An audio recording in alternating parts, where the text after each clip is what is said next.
Welcome to the Essential Skills for Humaning podcast, where we explore the fundamental abilities and insights that make us better humans. Here's your host, Christina Eanes. Hello, everyone. Thank you for joining us for this week's episode of Essential Skills for Humaning. I'm your host, Christina Eanes, and for today's episode, Mary Abbajay is joining us to talk about managing up. Welcome, Mary. Thank you. I got to do this because, part of humaning is shameless self-promotion. So, hi, Christina. Absolutely. Happy New Year. Can I still say that? Yes, of course. All year we can say that, right? No.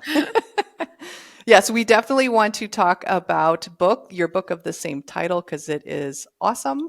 And I love the different personality styles of the different managers that you share. But before we get into that, can you share a little bit about your background with our listeners and viewers? Yeah, sure. So my name is Mary. I'm a Gemini, people. So I'm waiting for my birthday to come around. And I am the founder of a boutique organizational and talent development firm called Careerstone Group. So we have been working for many years to help people find success in their careers and in their workplaces. And we worked with, on the client side, we're working with organizations and leaders to create the conditions where people can be productive, positive, and successful. So it's been super fun. We've been doing it for many years. And I really love my work and my whole team. Like our jam is making people's work life as great as it can be. So that's a little bit about my background. I love it. Well, and that's an awesome mission to have because a lot of people do need, I would say most people do need a better work environment. Well, Christina, many of us, we spend a lot, if not the majority of our waking hours at work. And so I really want those hours to be as amazing for people as possible, in a time where you can use your creativity, your brains, your intellect, where you can be valued, where people find you valuable, where you can actually do something to make the world a better place. So I'm very much about making people's work life as fantastic as possible, probably because I'm a workaholic. So if I'm going to spend all those hours at work, I want them to be good as well. Yeah. Well, and a big part of that is our relationship with our boss, right? As we well know, stats are showing that most people don't leave. I mean, they leave work because of their boss. They switch jobs because of that. So how can we make this relationship better? Where should we start? Well, I love that you're talking about it in terms of a relationship, because oftentimes when we talk about managing up, people think it's about being a sycophant or a suck up or a butt kisser or somebody's patsy. And that's not at all what it is. It's really about managing one of your most important workplace relationships. And that is the one that we're going to have with the people above us in the food chain, right? So managing up is about making an intentional, strategic effort from where you sit in that relationship to create it, to make it as productive and positive as possible for both you, for them, and for the organization. So it is really about managing that relationship. Yeah.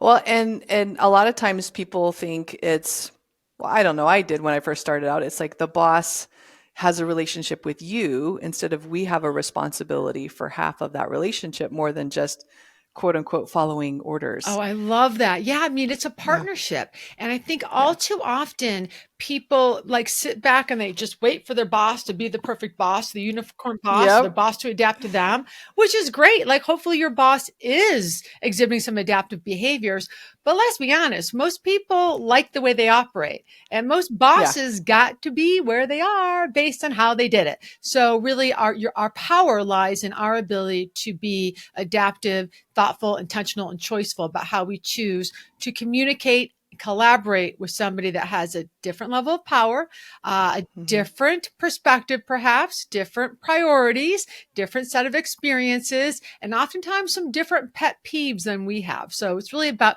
what we can do a little bit more of, a little bit less of, in order to really make that relationship work for both of us. Yeah. So how do we start by being adaptive or creating that relationship where we can be that way? Well, number one is exactly what you said, understanding that you have a responsibility in this relationship too, and that you have some power in this relationship.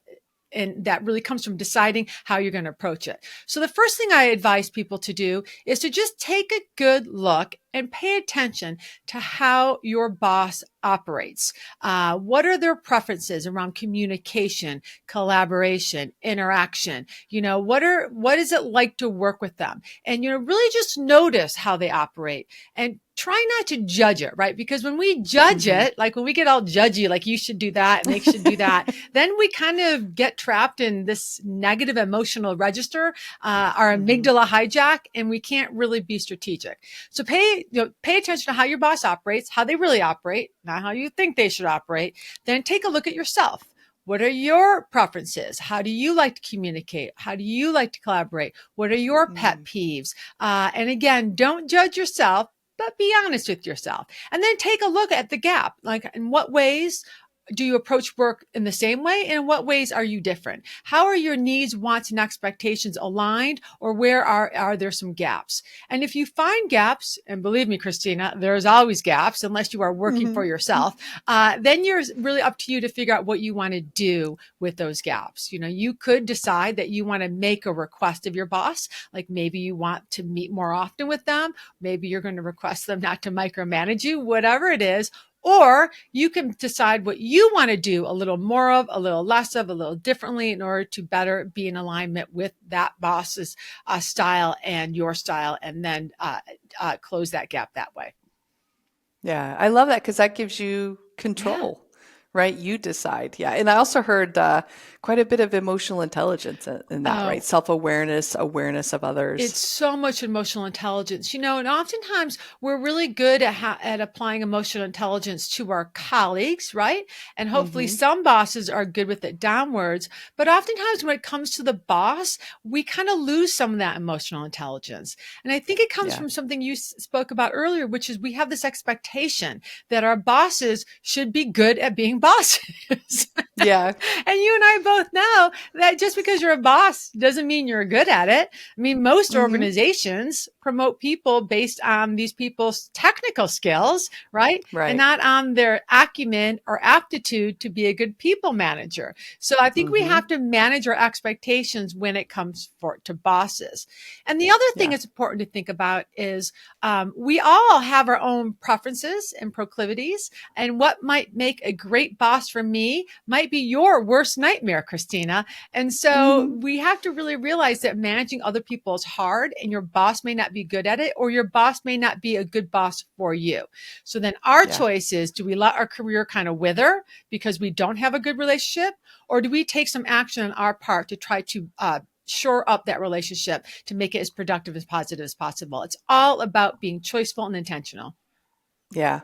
Well, I'm hearing a growth mindset here too, because it's about looking at this as an opportunity to be able to adapt to a different type of person as well. Oh, you are so right. And for people who are still kind of resisting that, the thing I want them to understand is, we all want bosses that can be adaptive to us. So if you can learn how to be adaptive upwards and across, then you are setting yourself up for success, because that's going to enable you to be able to work with anybody, right? So you and I own our own businesses, right? So we may not have bosses, but we have clients, and we are always, and I guarantee you, I think I would bet every dollar I have that your clients come in a wide variety of personalities and types.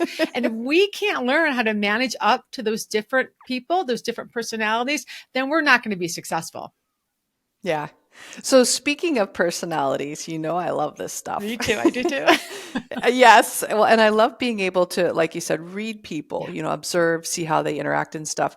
And in your book, you mentioned 4 main personality types. Can you share a little bit more about those for maybe what people can look for? Yeah. So, there's so many ways to slice and dice human nature and human beings and human, activity and personalities. So in the book, I give some examples of 4 types of bosses. Not that, and there's many types of people, but I just gave kind of four big ones. And one is, the advancer boss. And this is the boss that isn't warm and fuzzy, but this is the boss that's really fast paced. It's all about the work. Let's get that done. Let's get more done. They're not going to sit down and chit chat with you for hours. They're all about results and making stuff happen. They're like the coach in A League of Their Own. There's no crying in baseball. Like, what are you doing? Get to work. So the advancer. And many people might find it hard to work for advancers because the advancer is all about the work. Then I talk about the boss that's the energizer. And the energizer is the boss that's also fast paced, but very people oriented, very social, very big ideas, very like, let's create change, very like, let's build a coalition. Let's get all the team together to brainstorm. And some people love the energizer, but some people could get frustrated because it's so draining, right? And there's a lot of social element and fun to the energizer. Then we have, of course, the harmonizer.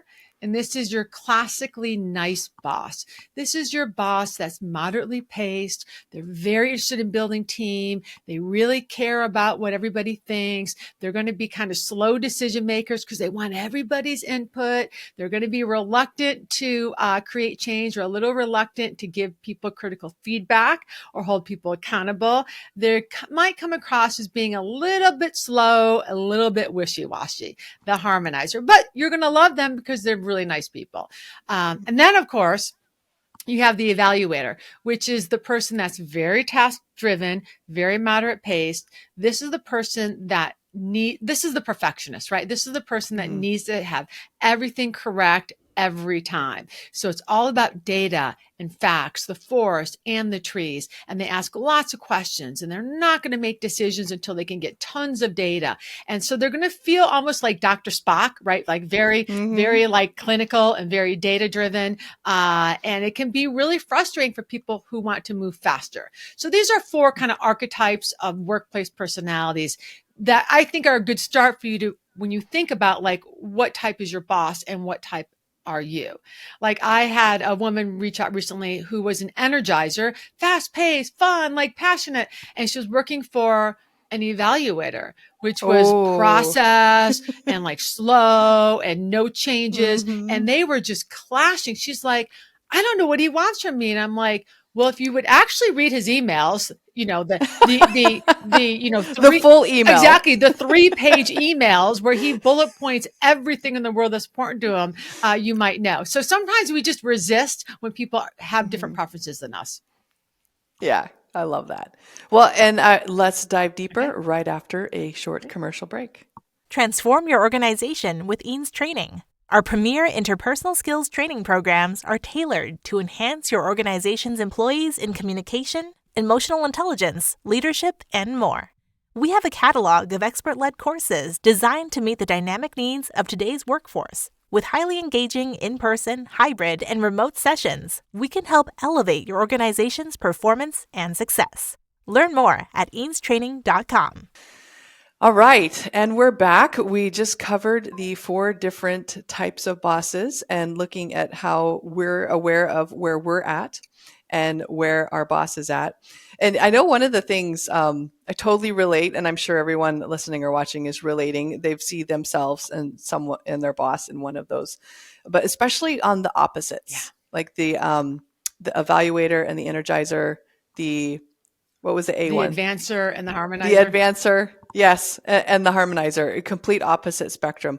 One of the things, while they can drive you bonkers wherever you're at on there, right? But I've also learned to look at them as complementing, right? So a complementing of we each have different strengths, and those help complement the weaknesses of the other. So a little shift in perspective is what's really helped me in that area. I mean, especially being married to like an opposite personality type. So I think this helps in all relationships, really. Well, I'm glad you said that because, you know, oftentimes I'll just use this as managing up, down, and across, because really when we're talking about really taking a good look at how people are actually engaging in the world and in the work world, this formula can work for anybody in any relationship, even at home. In fact, I just did an interview with the Wall Street Journal. They called me to apply these principles to a Valentine's Day column they're writing, and how can we use managing up principles to build better relationships with our partners. Nice.